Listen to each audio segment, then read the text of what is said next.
حبك للشعب ودادا ليكن بسم الله الرحمن الرحيم.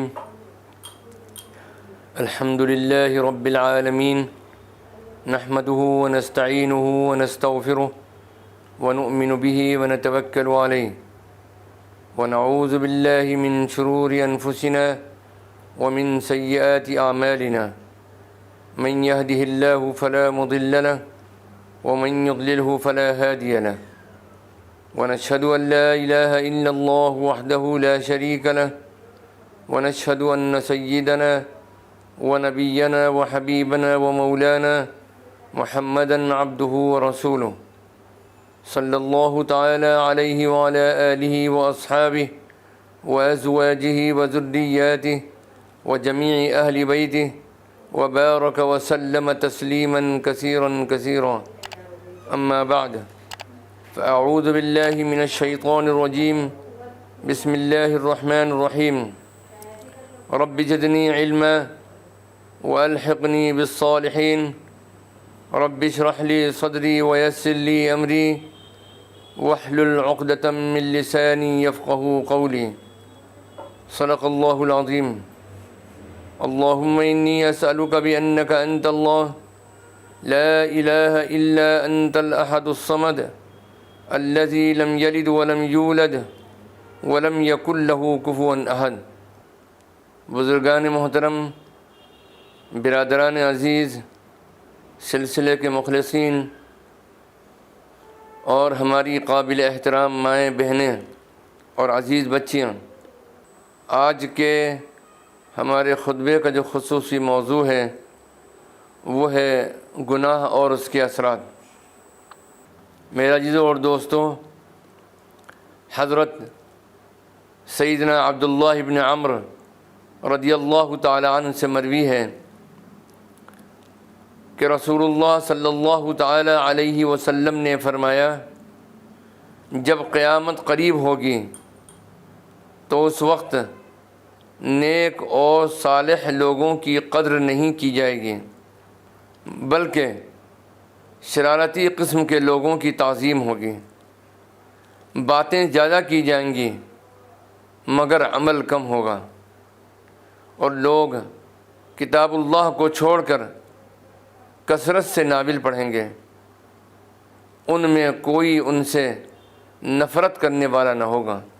حضرت عبداللہ ابن عمر رضی اللہ تعالی عنہ فرماتے ہیں کہ رسول اللہ صلی اللہ تعالی علیہ وسلم ہماری طرف متوجہ ہوئے اور فرمایا، اے جماعت مہاجرین، 5 چیزوں میں جب تم مبتلا ہو جاؤ، اور میں اللہ کی پناہ مانگتا ہوں اس سے کہ تم ان چیزوں میں مبتلا ہو. اول یہ کہ جس قوم میں فحاشی اعلانیہ ہونے لگے تو اس میں طاعون اور ایسی بیماریاں پھیل جاتی ہیں جو ان سے پہلے لوگوں میں نہ تھیں. اور جو قوم ناپ تول میں کمی کرتی ہے تو وہ قحط، مصائب اور بادشاہوں اور حکمرانوں کے ظلم اور ستم میں مبتلا کر دی جاتی ہیں. اور جب کوئی قوم اپنے اموال کی زکوٰۃ نہیں دیتی تو بارش روک دی جاتی ہے، اور اگر چوپائے نہ ہوں تو ان پر کبھی بھی بارش نہ برسے. اور جو قوم اللہ اس کے رسول کے عہد کو توڑتی ہے تو اللہ سبحانہ و تعالی غیروں کو ان پر مسلط فرما دیا کرتا ہے. جو اس قوم سے عداوت رکھتے ہیں پھر وہ ان کی اموال چھین لیتے ہیں. اور جب مسلمان حکمران کتاب اللہ کے مطابق فیصلے نہیں کرتے بلکہ اللہ سبحانہ و تعالیٰ کے نازل کردہ نظام میں مرضی کے کچھ احکام اختیار کر لیتے ہیں اور جو باقی چھوڑ دیتے ہیں، تو اللہ سبحانہ و تعالیٰ اس قوم کو خانہ جنگی اور باہمی اختلافات میں مبتلا کر دیتا ہے. اس حدیث مبارکہ میں 5 برائیاں بیان کی گئی ہیں. نمبر 1 اعلانیہ فحاشی، نمبر 2 ناپ تول میں کمی کرنا، نمبر 3 اپنے اموال کی زکوٰۃ نہ دینا، اور نمبر 4 اللہ اور اس کے رسول کے عہد کو توڑنا، اور نمبر 5 مسلمان حکمراں کتاب اللہ کے مطابق فیصلے نہیں کریں گے۔ اب پہلی چیز جو بیان کی گئی ہے برائی، وہ یہ کہ جس قوم میں فحاشی اعلانیہ ہونے لگے تو اس میں طاعون اور ایسی ایسی بیماریاں پھیل جاتی ہیں جو ان سے پہلے لوگوں میں نہ تھیں۔ حضور نبی اکرم صلی اللہ تعالیٰ علیہ وسلم کی ایک پیشن گوئی ایک حدیث میں ہے۔ حضرت ابو ہریرہ رضی اللہ تعالیٰ عنہ ارشاد فرماتے ہیں کہ حضرت صلی اللہ تعالیٰ علیہ وسلم نے ارشاد فرمایا، 2 قسم کے دوزخی ایسے ہیں جنہیں میں نے نہیں دیکھا، یعنی وہ میرے زمانے میں نہیں ہیں، آئندہ زمانے میں پیدا ہوں گے۔ ایک تو وہ لوگ جن کے پاس کوڑے ہوں گے گائے کے دموں کی مانند، جن سے وہ لوگوں کو ناحق ماریں گے۔ دوسرے ایسی عورتیں ہیں جو بظاہر لباس میں ہوں گی، حقیقت میں وہ عوریاں ہوں گی، جو دوسروں کو مائل کرنے والی اور خود مائل ہونے والی ہوں گی۔ ان کے سر بختی اونٹوں کے ہلتے کوہانوں کی طرح ہوں گے، نہ تو وہ جنت میں داخل ہوں گی اور نہ اس کی خوشبو سونگھ سکیں گی، حالانکہ جنت کی خوشبو اتنی مسافت سے محسوس کی جا رہی ہوگی۔ علماء کرام نے لکھا ہے کہ آپ صلی اللہ تعالیٰ علیہ وسلم نے یہ جو فرمایا کہ ان کے ہاتھوں میں گائے کے دموں کی مانند چیز ہوگی، اس سے مراد کوڑے ہیں، اور ان لوگوں سے مراد ظالم امراء کے اعوان و انصار ہیں۔ ہمارے زمانے میں کوڑے تو نہیں رہے، ان کی جگہ بیت کی چھڑی، لاٹھی اور ڈنڈے آ گئے ہیں، اور ظالم امراء کے اعوان و انصار پولیس والے بن گئے ہیں، جو ظالم امراء کی خوشنودی اور اپنی نوکری کی خاطر انتہائی ظالمانہ انداز سے لوگوں کو مارتے ہیں اور بے گناہوں کو ایسی سزائیں دیتے ہیں کہ انسانیت سر پیٹ کر رہ جاتی ہے۔ ان حضرات کو حضرت صلی اللہ تعالیٰ علیہ وسلم کی مذکورہ پیشن گوئی سے سبق حاصل کرنا چاہیے اور سوچنا چاہیے کہ کہیں وہ اللہ سبحانہ و تعالیٰ کے غضب اور اس کی ناراضگی کا شکار تو نہیں ہو رہے ہیں۔ نمبر 2 وہ خواتین جو درجہ ذیل قباحتوں کا شکار ہوں گی۔ نمبر 1 کاسیات عاریات کا لفظ استعمال کیا گیا ہے حدیث شریف کے اندر۔ بظاہر وہ عورتیں لباس پہنے ہوئے ہوں گی، حقیقت میں وہ عوریاں ہوں گی۔ ایسی عورتوں سے مراد وہ عورتیں ہیں جو یا تو اس قدر تنگ اور چست لباس پہنتی ہیں کہ جس سے بدن کی تمام اعضاء کی بناوٹ جھلکتی ہے، یا پھر اس قدر باریک کپڑے پہنتی ہیں کہ جس سے ان کا جسم جھلکتا ہے۔ ہمارے دور میں بدقسمتی سے بہت سی ایسی خواتین پائی جاتی ہیں جو نہایت تنگ و چست لباس پہنتی ہیں۔ پھر ان میں بھی کچھ تو ایسی ہیں جو عورتوں کا لباس ہی استعمال کرتی ہیں، اور کچھ ایسی ہیں جو مردوں کی طرح نہایت تنگ و چست جینس کی پینٹ اور شرٹ استعمال کرتی ہیں، اور بہت سی خواتین ایسی پائی جاتی ہیں جو نہایت باریک لباس استعمال کرتی ہیں جس سے ان کا بدن صاف جھلکتا ہے۔ پھر ان میں بھی کچھ تو ایسی ہیں جو پورا لباس استعمال کرتی ہیں، اور کچھ ایسی بھی ہیں جن کے سینے کھلے، آستینیں آدھی، سروں پر دوپٹے ندارد اور پنڈلیاں بھی برہنہ ہوتی ہیں۔ ایک اور صفت بیان کی گئی ہے ان خواتین کی کہ ممیلات مائلات، دوسروں کو مائل کرنے والی اور خود مائل ہونے والی ہوں گی۔ علامہ علاء الدین علی متقی ابن حسام الدین برہان پوری ہندی اپنی کتاب کنز العمال میں یہ حدیث نقل کرتے ہیں فتنہ دجال سے متعلق، اور اس روایت کو نقل کیا ہے مسند امام احمد بن حنبل نے اور امام مسلم رحمۃ اللہ علیہ نے بھی۔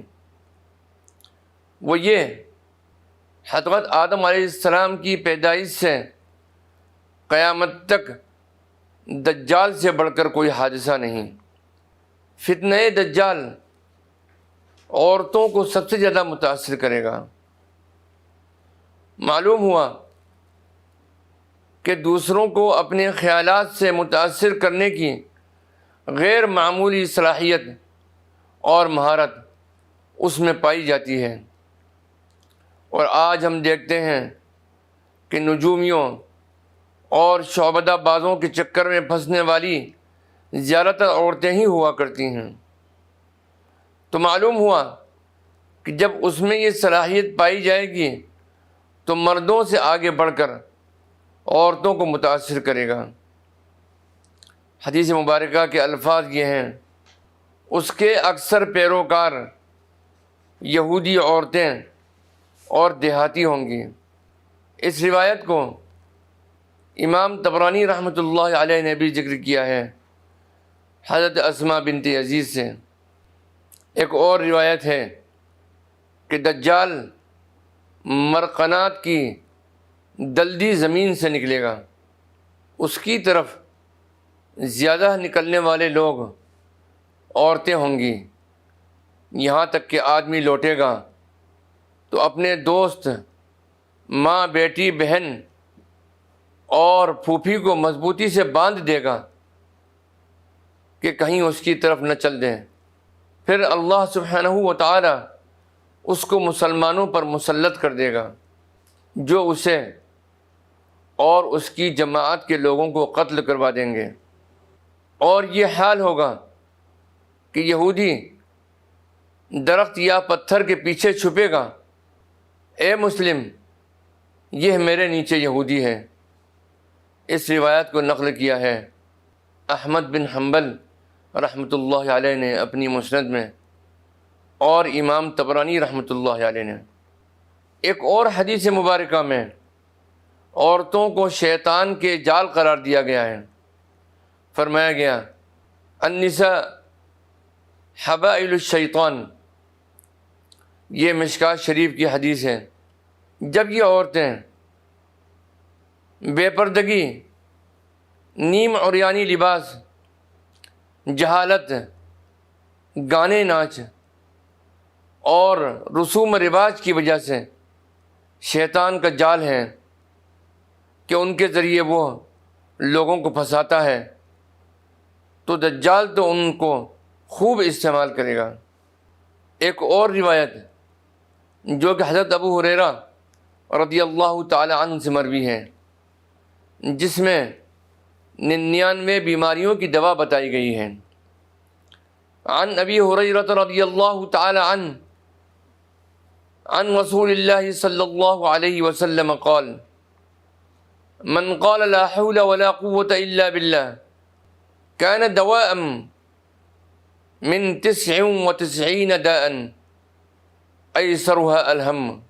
حضرت ابو ہریرہ رضی اللہ تعالی عنہ فرماتے ہیں کہ رسول اللہ صلی اللہ تعالی علیہ وسلم نے ارشاد فرمایا، جو شخص لا حول ولا قوة الا باللہ پڑھتا ہے تو یہ اس کے لیے 99 بیماریوں کی دوا بن جاتا ہے،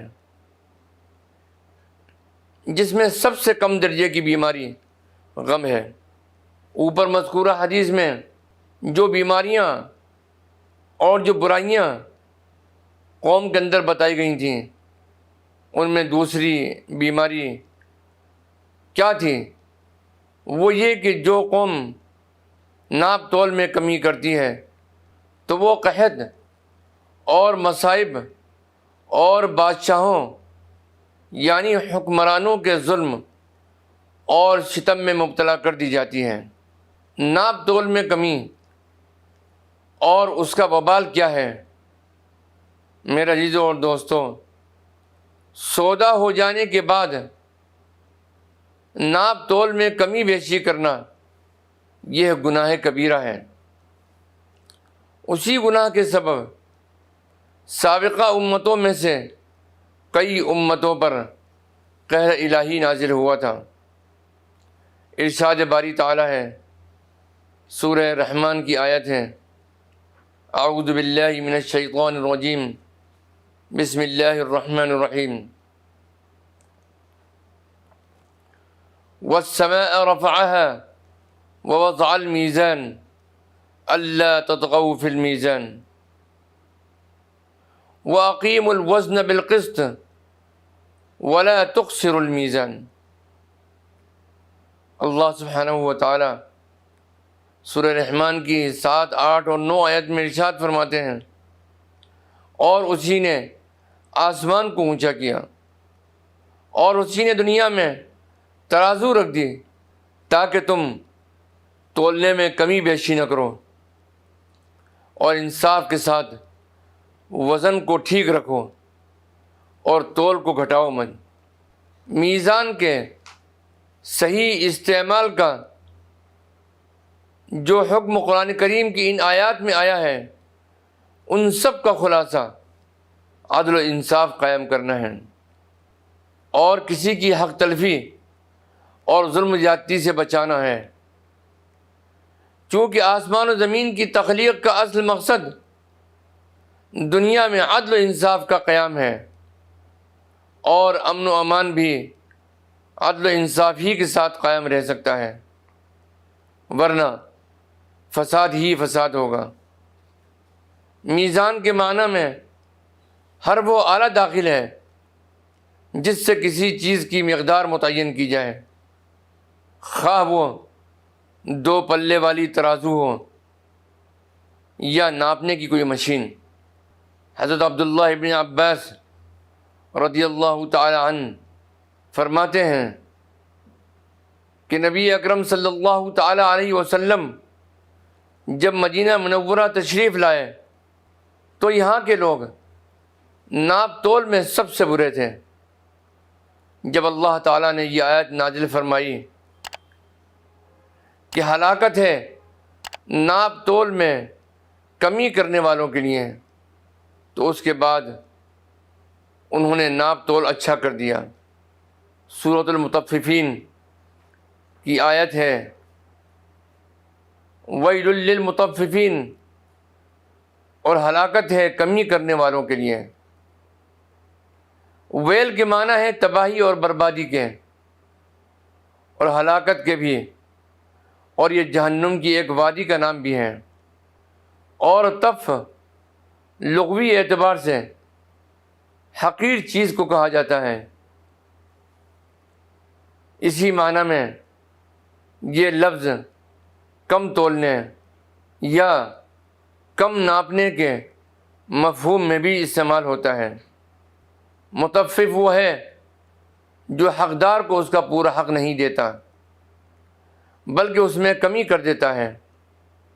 ظاہر ہے کہ جو شخص ناپ تول میں کسی بھی طرح کمی کرتا ہے وہ اپنے عمل کے ذریعے متعلقہ چیز کی بہت تھوڑی سی مقدار ناحق بچاتا ہے۔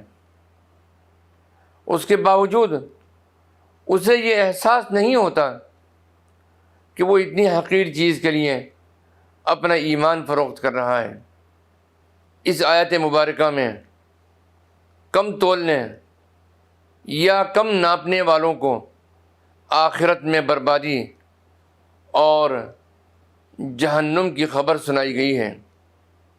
الذین اذا اکتالوا علی الناس یستوفون، وہ لوگ جب کہ دوسروں سے ناپ کر لیتے ہیں تو پورا لیتے ہیں۔ وَإِذَا كَالُوهُمْ أَوْ وَزَنُوهُمْ يُخْسِرُونَ، جب خود انہیں ناپ کر یا تول کر دیتے ہیں تو کمی کر دیا کرتے ہیں۔ أَلَا يَظُنُّ أُولَئِكَ أَنَّهُمْ مَبْعُوثُونَ، کیا ان کو یہ گمان نہیں ہے کہ وہ دوبارہ اٹھائے جانے والے ہیں، یعنی دوبارہ زندہ کیے جانے والے ہیں، جہاں اپنے تمام اعمال کا حساب دینا ہوگا۔ اللہ سبحانہ و تعالیٰ آگے ارشاد فرماتے ہیں، لیوم عظیم یوم یقوم الناس لرب العالمین، ایک بڑے دن کے لیے جس دن کے لوگ کھڑے ہوں گے تمام جہانوں کے رب کے سامنے۔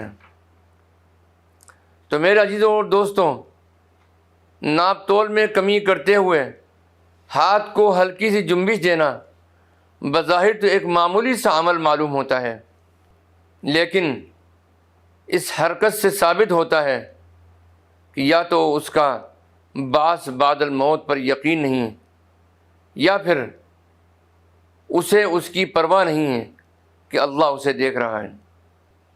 اللہ سبحانہ و تعالی ہمیں ان تمام غیر شرعی باتوں سے بچنے کی توفیق عطا فرمائے، اور اللہ سبحانہ و تعالی زندگی کے ہر مرحلے میں اور ہر میدان میں اپنی رضا اور خوشنودی والے راستے پر چلنے کی توفیق عطا فرمائے۔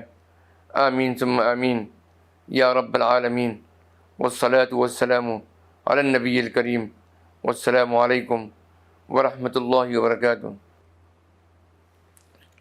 بسم اللہ الرحمن الرحیم، اللہم صلی علی سیدنا و مولانا محمد وعلی آل سیدنا و مولانا محمد وبارک وسلم۔ اللہم انت السلام ومنک السلام، تبارکت یا ذی الجلال والاکرام۔ ربنا علیک توکلنا وإلیک انبنا وإلیک المصیر۔ ربنا لا تجعلنا فتنة للقوم الظالمین ونجنا برحمتک من القوم الكافرین۔ ربنا علیک توکلنا وإلیک انبنا وإلیک المصیر۔ ربنا آتنا في الدنيا حسنة وفي الآخرة حسنة وقنا عذاب النار۔ وصلى الله تعالى على خير خلقه سيدنا محمد وعلى آله وأصحابه أجمعين برحمتك يا أرحم الراحمين۔